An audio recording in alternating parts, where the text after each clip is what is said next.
En nombre del Padre, del Hijo, del Espíritu Santo. Amén. Esta oración viene de Santa Faustina de su diario 1411. Es una oración al Espíritu Santo. Oh Espíritu de Dios, Espíritu de verdad y de luz, vive en mi alma constantemente con tu gracia divina. Que tu soplo disipe las tinieblas y que las buenas obras se multipliquen en tu luz. Espíritu de Dios, Espíritu de amor y de misericordia, que infundes en mi corazón el bálsamo de confianza, tu gracia afirma mi alma en el bien, dándole la fuerza irresistible, la perseverancia. Oh Espíritu de Dios, Espíritu de paz y de alegría, que confortas mi corazón sediento y viertes en él la fuente viva del amor de Dios, que lo haces impávido para la batalla. Oh Espíritu de Dios, huésped amabilísimo de mi alma, por mi parte deseo ser fiel a ti, tanto en los días de alegría como en los tormentos. Deseo siempre vivir en tu presencia, oh Espíritu de Dios. Espíritu de Dios que penetras mi ser en su totalidad y me das a conocer tu vida divina trina, me confías los secretos de tu esencia divina y unida a ti, de este modo viviré por la eternidad. Amén. En el nombre del Padre, del Hijo, del Espíritu Santo. Amén. El tema que he escogido es sobre la divina misericordia y la sabiduría de Dios. Varias razones detrás de ese tema. Primero, de lo logístico, comencé un comentario sobre el libro de los Proverbios, que es parte de la literatura del Antiguo Testamento sobre la sabiduría, que habla de la mujer sabiduría, sabiduría en figura de una mujer, que sabemos en el Nuevo Testamento es Jesús, salvando obviamente que Jesús es masculino, pero la idea es que la sabiduría encarnada es Jesús mismo. Él es la manifestación de esa misericordia de Dios Padre. Pero también porque la sabiduría de Dios se revela, como su omnipotencia, por ejemplo, también se revela al máximo en su misericordia. Hace casi siempre que los seres humanos preguntamos sobre el problema, así se habla en la filosofía, el problema del mal. Porque si se supone que Dios es infinitamente bueno, entonces, ¿por qué existe mal? Y si Dios es infinitamente sabio, ¿por qué no sabe cambiar las cosas? Y si es infinitamente omnipotente, entonces, ¿por qué no lo hace? Entonces, ahí es el desafío por la mente humana. ¿Por qué mal? ¿Por qué existe? Y ahí la misericordia echa una luz para nuestras mentes, porque parte de nuestra miseria es que no entendemos lo que Dios hace ni quién Dios es. Y justamente cuando perdemos de la vista quién Dios es, entonces vivimos en mucha oscuridad. Y si yo podría resumir mucho del Evangelio, sería esto. Si conocemos a Dios como Padre, entonces vamos a vivir como Jesús. Porque todo lo que Jesús es manifestación de Dios como Padre. Él vive como hijo. Todo lo que enseña en cuanto a la moralidad viene de que Dios es Padre y como hijos debemos amar a los demás como también hijos suyos. Y los paganos son paganos justamente porque creen en un Dios que no es Padre. Un Dios que quizás tiene más interés en sí mismo, más egoísta, no le importa tanto nuestro sufrimiento, lo que sea. Entonces, ahí es el desafío para nosotros porque el pecado no solo tiene como una herida moral en cuanto a nuestra debilidad humana en escoger lo que no nos conviene, porque tenemos la debilidad de ir por lo placentero en vez de lo que verdaderamente es bueno, pero también el pecado nos deja en esa oscuridad de ni saber lo que es bueno. Como un dominico nos contó en un la lectura de la moralidad, dijo, hoy en día si ni se propone castidad como una opción, ¿quién va a vivir la castidad? Porque si ni se sabe que es posible la castidad, no hay manera de vivirla, porque no es una opción viable, ni existe. Entonces, ¿a qué voy con esto? El mal es lo que nos hace reconocer los límites de nuestra razón humana. Y como en la imagen de la misericordia, Jesús puso la oración, Jesús, en vos confío. La fuente de la sabiduría es esa confianza. Es una confianza que comienza en la voluntad, es una decisión. Por eso en el libro de los Proverbios dice que el comienzo de la sabiduría es el temor del Señor. Temor como respeto filial de reconocer quién es Dios como Padre, que exige nuestra obediencia, pero también ese temor que reconoce la infinita distancia entre nosotros y Él, ¿no? que somos de verdad como polvo, no podemos entender todos sus caminos, todas sus razones. Pero si creemos, si confiamos, podemos comenzar a entender su sabiduría. Y aquí la diferencia primero entre ciencia humana y sabiduría divina. Ciencia humana consiste en lo que yo directamente puedo ver, ¿no? Yo puedo medir cosas, por ejemplo, por instrumentos técnicos, en la ciencia, en física, pero la sabiduría es algo recibido. De hecho, en el libro de los Proverbios siempre es de un padre hablando a su hijo. No es simplemente como un texto que, por ejemplo, en las escuelas que tenemos que leer sobre la química. Y esas son, por ejemplo, las reglas de la química y nosotros mismos aprendemos, ¿no?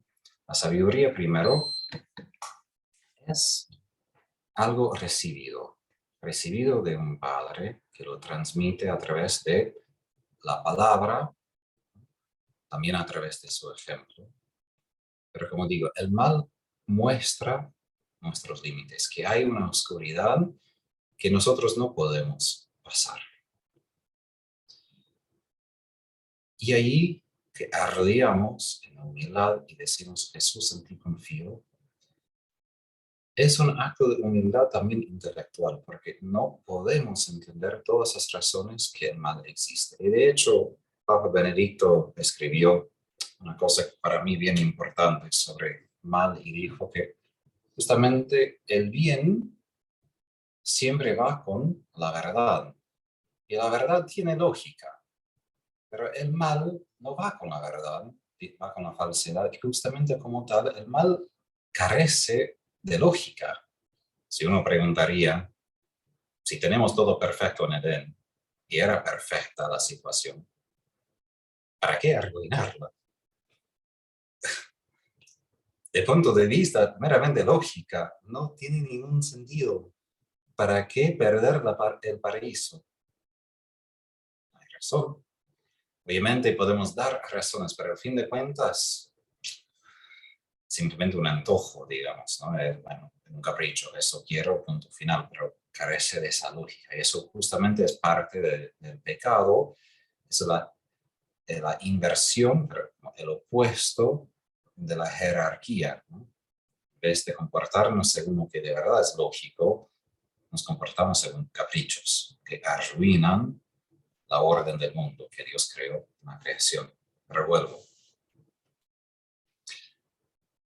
La sabiduría de Dios justamente se manifiesta en su capacidad de usar todo. Padre Cencini en su reflexión sobre pecado y también la formación de sacerdotes, seminaristas, dijo que parte de la sabiduría de Dios es que Él sabe usar todo, no rechaza nada. Ahora, ¿qué quiere decir? Que Dios, si doy como otro ejemplo de otro sacerdote, Padre Wilfred Stinnesen, un sacerdote carmelita de Bélgica, y él dijo que es como si Dios fuera un cocinero, pero tan excelente que puede usar los ingredientes peores y todavía sale la comida riquísima. Nosotros necesitamos, ¿no? Si yo fuese el cocinero esta noche en la casa, ¿no? Necesito ingredientes buenos, de mucha calidad, para preparar una comida rica, ¿no? No puedo ir al mercado al fin de la calle y comprar cualquier cosa. Pero Dios, en su omnipotencia, en su sabiduría, es tan infinito que puede usar hasta cosas asquerosas, digamos, y todavía sale algo delicioso. Eso que Dios utiliza todo. Y ahí su sabiduría que nosotros nunca vamos a abarcar. Nunca vamos a lograr entender por total. Otra vez por eso. La sabiduría de Dios se encuentra ¿dónde? En el crucifijo, ¿no? Y nuestra posición frente al crucifijo, de rodillas muchas veces, o por ejemplo Viernes Santo, postrados, que es como signo de humildad completa, de que frente a esa realidad, por la razón humana no entendemos, pero con la humildad, por la fe, por la confianza, diciendo Jesús en vos confío, entendemos algo, porque Dios revela, ¿no? Lo que es la realidad de la cruz. Entonces, ahí, como digo, ahí tenemos esa sabiduría de Dios, que Él no simplemente tiene que decir, no, tengo que borrar esto y como comenzar de nuevo, sino que utiliza todo lo que nosotros hacemos, y el bien y el mal, y sabe usar todo esto para nuestro bien. Y eso es lo que decimos, que Dios, por ejemplo, con sufrimiento, logra convertir lo que es malo en lo que es bueno. Ahora, he hablado como de poco más intelectual hasta ahora, pero muy concretamente, ¿qué quiere decir esto? Cuando cometemos pecados, cuando nosotros fallamos, es importante reconocer que su misericordia siempre es infinitamente más grande que mi pecado. No estoy justificando pecado en el sentido de que, bueno, ¿qué importa el pecado? Ya, misericordia es más grande. Obviamente eso no vale. Pero sabemos que sí vamos a pecar. Y justamente que Dios no rechaza nada, utiliza todo para cumplir su plan. Aún frente de mi propio pecado, no debo dejar de tener esa posición de confianza. ¿Y cómo sé esto? Que no dejo que Satanás quite mi paz. Porque a veces, que, como se haga la burla, o no burla, perdón, como broma, como que hemos arruinado el plan de Dios por nuestro pecado, como que Dios creó todo el mundo, eso es, Adán y Eva pecaron, y Dios como, oh, no esperaba eso, ¿ahora qué hago? Arruinaron mi plan, ahora plan B. Dios ya sabía, es eterno. No. Lo mismo en la boda de Caná, no es como que María informó a Jesús como que no sabía nada, sabe, ¿no? Pero justamente aprovecha la situación para revelar su amor, quién es.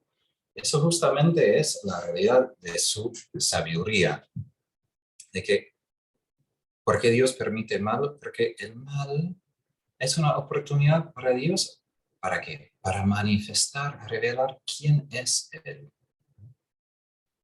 para que podamos entender su corazón, que es siempre infinitamente más grande que nuestros pecados, que cualquier mal.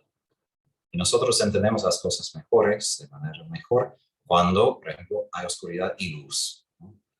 Porque justamente la contraposición de opuestos ayuda a nosotros, que enfatiza una cosa, ¿no? Lo mismo he mencionado, creo, en otras pláticas, el arte de Caravaggio.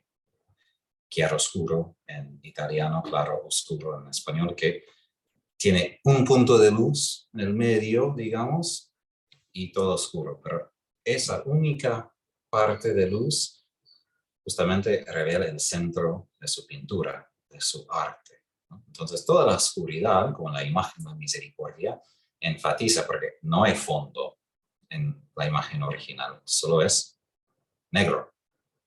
Eso enfatiza justamente a Jesús, sabiduría encarnada, ¿no? Muerto, muerto, resucitado. Ahora, vuelvo. Con esa sabiduría quiere decir que no puedo yo arruinar por total el plan de Dios.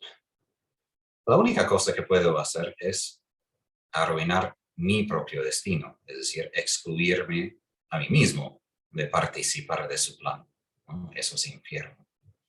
Pero su plan se cumple sí o sí. Y de hecho el Señor dice a Santa Faustina, todos, o si lo saben o no, siempre cumplen mi voluntad. Que suena bastante raro, porque para nosotros diríamos, pero ¿cómo puede ser cuando hay tantos pecados, asesinatos y otras? Obviamente, Jesús no está diciendo que los que asesinan están cumpliendo su voluntad. Pero lo que sí está diciendo es que parte de su voluntad es que tengamos la libertad. Parte de su voluntad es que seamos libres.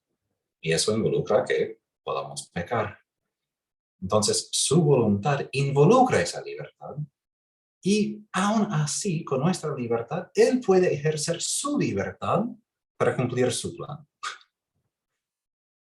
Quiere decir, nosotros como en este plano, digamos, en ese nivel, ¿no?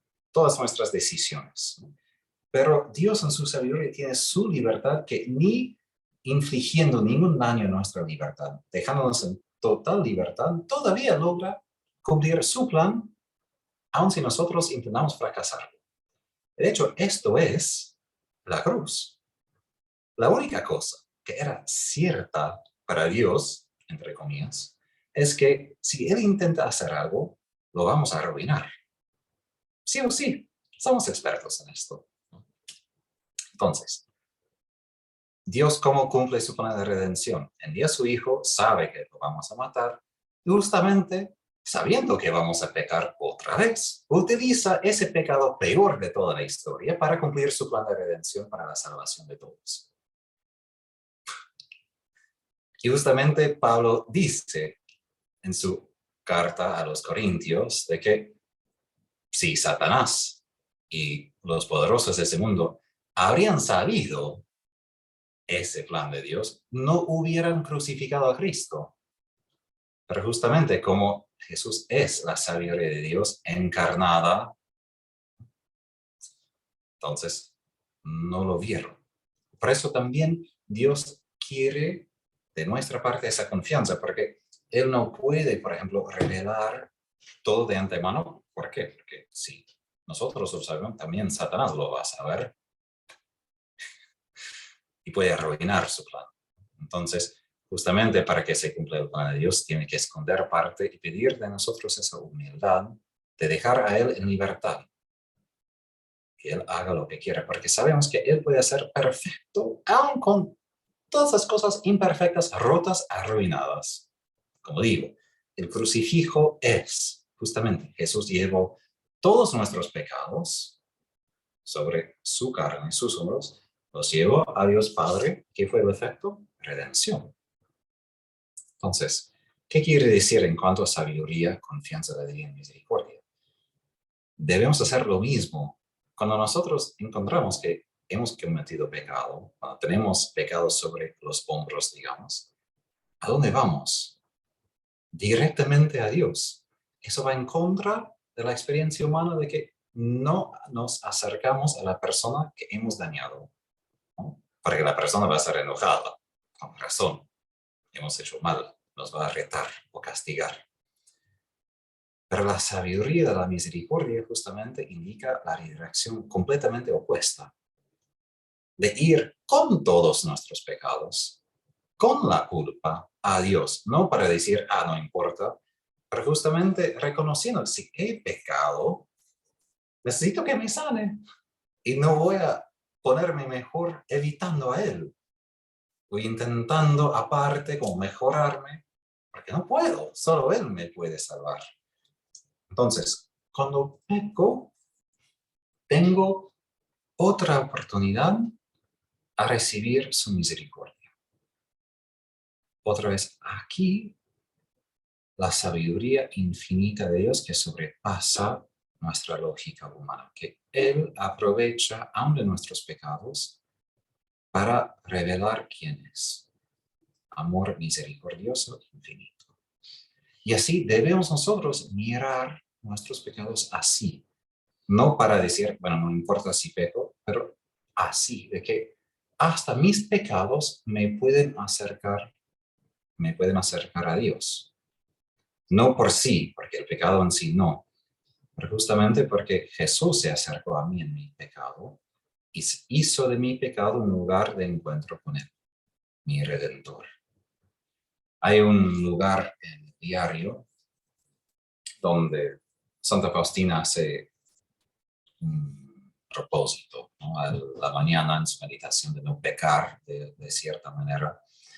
Me encanta el párrafo porque dice que básicamente en una hora volvió a la misma cosa.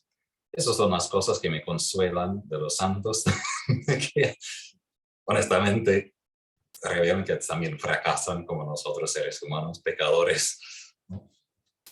Va a la capilla, pide perdón de Jesús y Jesús le dice, justamente, a causa de tu pecado, volviste a mí.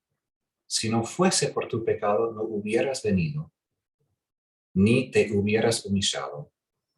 Pero justamente porque viniste a mí con tanta humildad, has recibido más gracia que perdiste.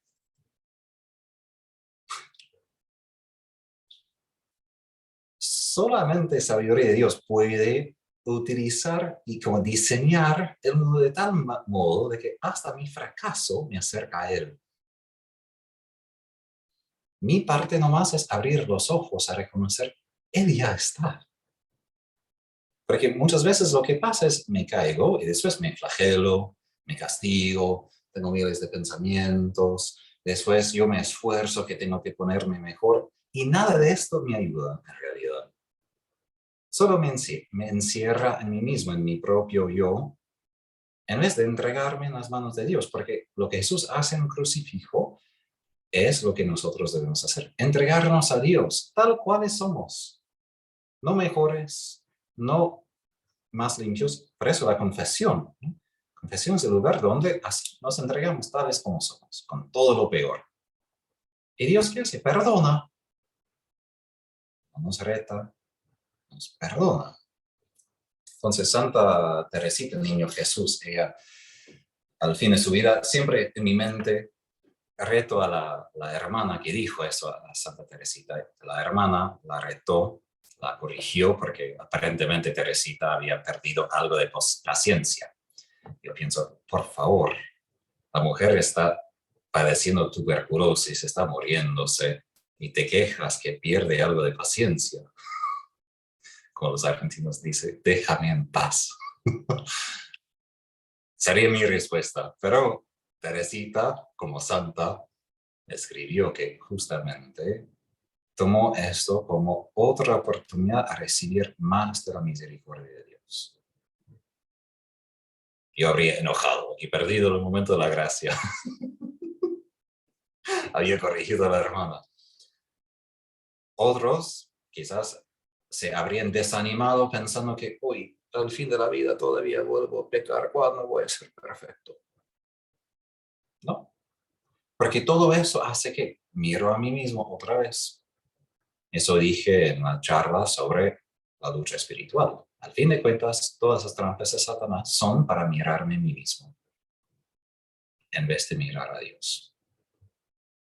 Y esa es la sabiduría de Jesús, que para salvarnos de nuestros pecados, primero y ante todo es mirar a Él, encomendar todo a Él, en vez de mirar cómo soy, quién soy, qué bien que soy. No, no importa si soy bueno o malo, no importa, porque lo que importa es Jesús, que puede usarme santo o no santo, santo o pecador, lo que sea. Pero Él, como el sabio, la sabiduría, sabe todo, mucho mejor que yo. Por eso la confianza en Él de que Él sí sabe, yo no. Eso no quiere decir que no entiendo nada o Jesús siempre me deja en la oscuridad, pero sí quiere decir que en la vida espiritual somos más y más sencillos. Eso fue otra parte de la vida de Teresita, Niño Jesús. Su maestra noviciada le dijo, mira, en cuanto que tú creces en la vida espiritual, te harás más y más sencilla. Sencilla en ese sentido, no estúpida ni tonta, pero sencilla que simplemente cree en su Padre, cree en su bondad, cree en quién es. Y eso es suficiente. No tiene que entender todo, no tiene que explicar todo, ni tiene que poder todo. Simplemente confía en quién es Él, que no renuncia a nosotros, aun con todos nuestros pecados.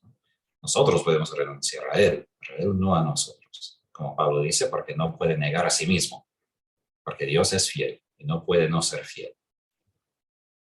Entonces, la sabiduría de Dios es tan inmensa que sabe de antemano todo lo que voy a hacer.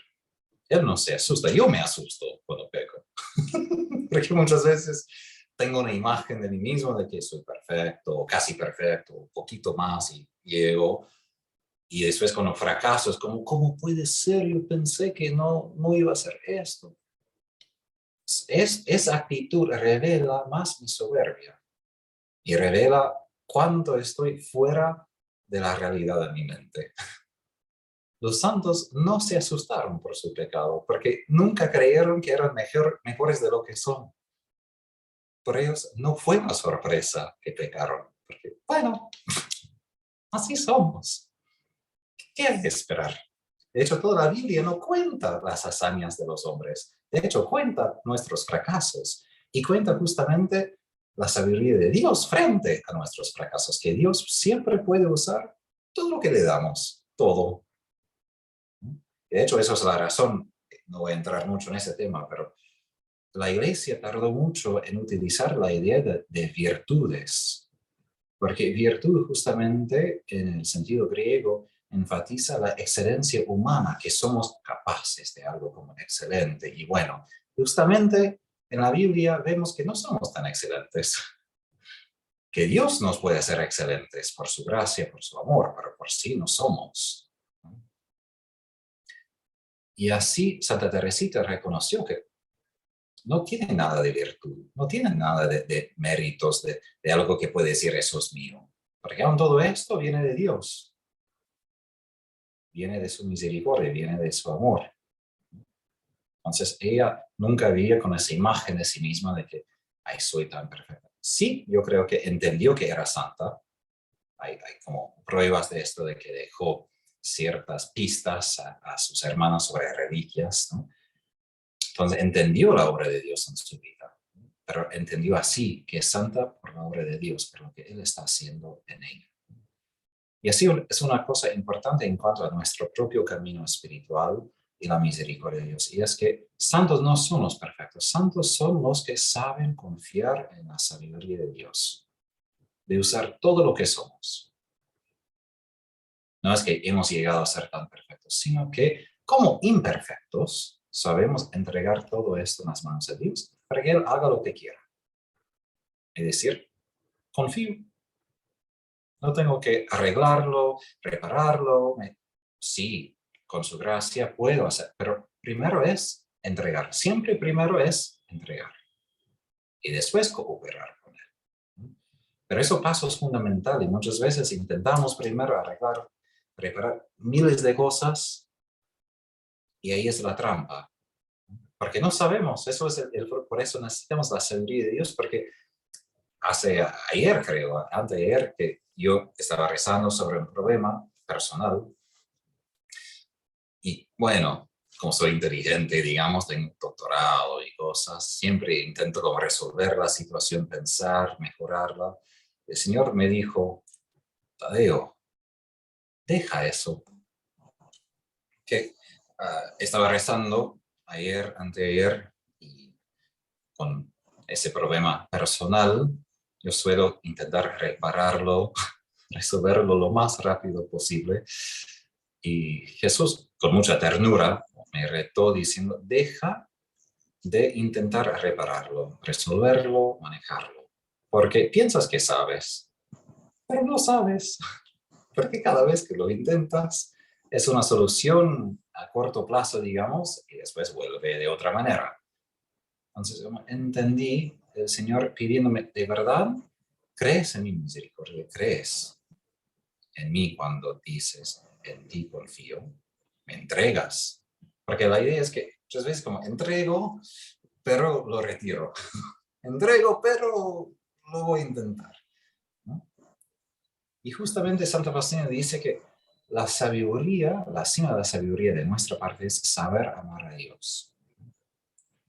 Y amar a Dios primero involucra permitir que Dios ame a mí, tal cual soy. Porque es su amor que cambia mi situación, repara mi vida, me salva, me santifica. Nuestra parte es saber permitir a Dios amarnos en todo. Y eso no es fácil, porque de hecho, como pecadores tenemos miles de defensas, miles de obstáculos para decir, sí, quiero que me ames, pero... Y ponemos cualquier razón. Pero justamente la sabiduría en la teología de Tomás de Aquino tiene que ver con el amor, con la caridad, saber amar. Primero, saber permitir a Dios que Él me ame como pecador. Y justamente así, experimentando su amor, aprendo su forma de amar, su sabiduría para amar a los demás. Eso es el mandamiento de Jesús en la última cena. Ámense uno a otro como yo les he amado. Y así la sabiduría tiene que ver no solo con algo intelectual. Esa sabiduría solo se gana a través de experiencia. Y no digo experiencia simplemente de sentirse bien, sino justamente experiencias a lo largo de la vida, de caída, de redención. Porque en latín la palabra sabiduría, sapiencia, viene de la palabra que en español sería saborear. Es decir, poder experimentar la realidad de algo, no simplemente saberlo de lejos, ¿no? Por ejemplo, yo puedo ver a ustedes por imagen, ¿no? En una pantalla, pero no puedo ver su casa ni nada, ¿no? Lo mismo que sabiduría tiene que ver con ese conocimiento como íntimo de saborear la realidad de esto, ¿no? Y Jesús invita a nosotros en ese mensaje de la misericordia a saborear su misericordia, conocerlo íntimamente, porque en hebreo la palabra saber, conocer es da'at, y es la misma palabra que se usa para hablar de las relaciones entre varón y mujer, ¿no? Es decir, no es algo muy intelectual, digamos, ¿no? Es algo que involucra y el intelecto, pero toda la persona, emociones, corazón, voluntad, intelecto, cuerpo, todo, ¿no? Y lo mismo que aprendemos esa sabiduría solo a través de vivir, ¿no? En esta fe, en esta confianza a lo largo de la vida, especialmente como San Juan de la Cruz dice, a través de la cruz.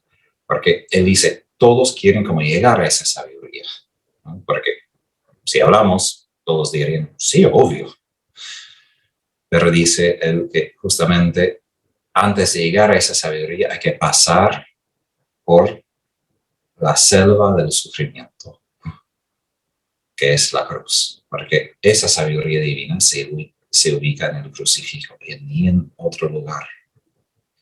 Es esa sabiduría que derrota a Satanás con sus planes para nuestra perdición, ¿no? Y esa sabiduría que derrota nuestra sabiduría humana, donde no entendemos, pero creemos en su bondad, su amor que ha derrotado al mal.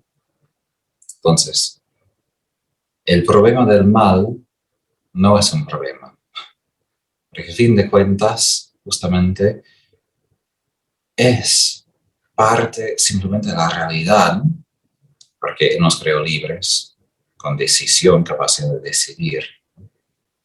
Y San Juan de la Cruz dice una cosa para mí importante y dijo, Dios no quiere que suframos, pero justamente sufrimos porque nos falta el amor. Nos falta esa sabiduría de saber amar, porque Él dice que si nosotros amaríamos como Dios ama, dejaríamos de sufrir. Porque el sufrimiento tiene que ver con esa falta de amor. Por eso los santos hablan de que cuando crece en la santidad, el sufrimiento se hace dulce, se hace suave. Y no están mintiendo, no son masoquistas. Es porque justamente llegando a ese culmen de amor, dejan de sufrir interiormente porque no tienen otra voluntad fuera de la voluntad de Dios. No están peleando con la voluntad de Dios interiormente. Porque mucho de nuestro sufrimiento es porque mi voluntad va ahí y la voluntad de Dios va ahí. Y hay la batalla interna que no me deja en paz. Pero si mi voluntad siempre va donde la voluntad de Dios, entonces hay paz. No tengo ese sufrimiento interior. Sí, voy a sufrir físicamente, pero comparado con mi interior, no es lo mismo, es poco. Entonces, la respuesta justamente al sufrimiento es ese amor. Amor pleno hasta el fin. Esa misericordia. Y eso es la respuesta de Dios al problema del mal. Su sabiduría es una sabiduría encarnada, una sabiduría crucificada, una sabiduría que sabe amar hasta el final. Y nosotros vamos a lograr entender esa sabiduría de Dios solo en vivirla, ¿no? Por eso digo que esa sabiduría no se aprende solamente en textos. Comenzamos así. Pero como es saborear por experiencia, solo entendemos esa sabiduría de Dios en vivir como Jesús, amar como Jesús, sufrir como Jesús. Pero eso exige de nosotros esa confianza, porque al primer instante no vamos a entender. Vamos a estar a veces hasta confundidos. Y Satanás, y termino con ese ejemplo sobre la lucha espiritual, y después, si hay preguntas, pueden hacerlas. Pero Satanás aprovecha de que muchas veces dependemos más de nuestra razón humana, nuestro entendimiento, que confiar en la sabiduría de Dios. Y por eso Satanás en la lucha espiritual empatiza las contradicciones. Dice, pero Dios dijo esto, y mira lo que está pasando. Dice que Dios es bueno, pero está sufriendo. O a la Virgen, por ejemplo, tu hijo va a ser hijo de David y se sentará sobre su trono por todos los siglos y ahora está crucificado. Porque lo fundamental de la razón humana es que si A y B son opuestos, no pueden ser verdad a la vez. Pero la sabiduría de Dios justamente llega a unir dos cosas parecidas que son opuestas. Dios y hombre, pecado y la vida, santidad y Jesús que carga nuestros pecados. No quiere decir que toda contradicción es de Dios, por ejemplo, en la realidad, ¿no?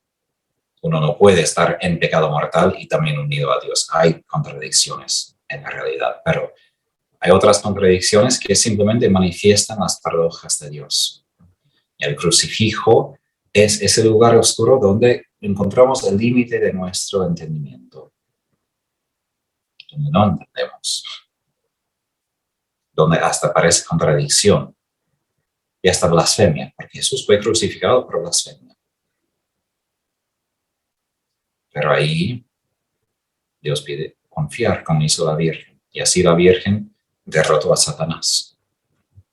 Ella confiaba en esa sabiduría de Dios, que Él tiene un plan que no siempre entendemos, aun con la palabra de Dios, porque ella tenía la palabra de Dios, la leía, pero aún así no quiere decir que ella entendió todo,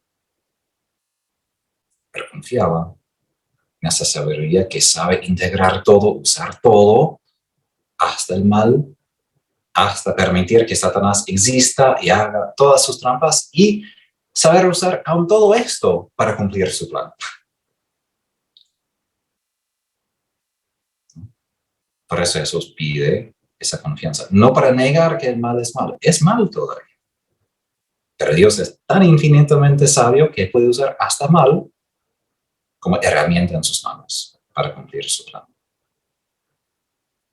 Por eso, una vez y otra vez, cuando no entendemos la primera respuesta, sí, podemos intentar entender, pero primero es, Jesús en ti confío.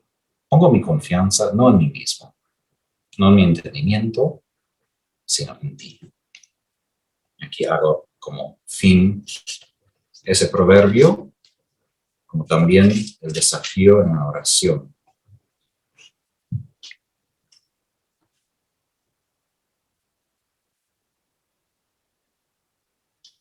Es de Proverbios 3 y voy a leer 5 versículos, es el último, el quinto versículo, lo que más quiero enfatizar, pero leo el contexto. Hijo mío, no olvides mi enseñanza y que tu corazón observe mis mandamientos, porque ellos te aportarán largos días, años de vida y prosperidad. Que nunca te abandone la buena fe y la lealtad, átalas a tu cuello. Escríbelas sobre la tabla de tu corazón. Encontrarás favor y aprobación a los ojos de Dios y de los hombres. Y aquí, confía en el Señor de todo corazón y no te apoyes en tu propia inteligencia. Reconócelo a Él en todos tus caminos, y Él allanará tus senderos. Gloria al Padre, al Hijo y al Espíritu Santo, como era en el principio, ahora y siempre, por los siglos de los siglos. Amén. María, sede de la sabiduría, ruega por nosotros. El Padre, el Hijo y el Espíritu Santo.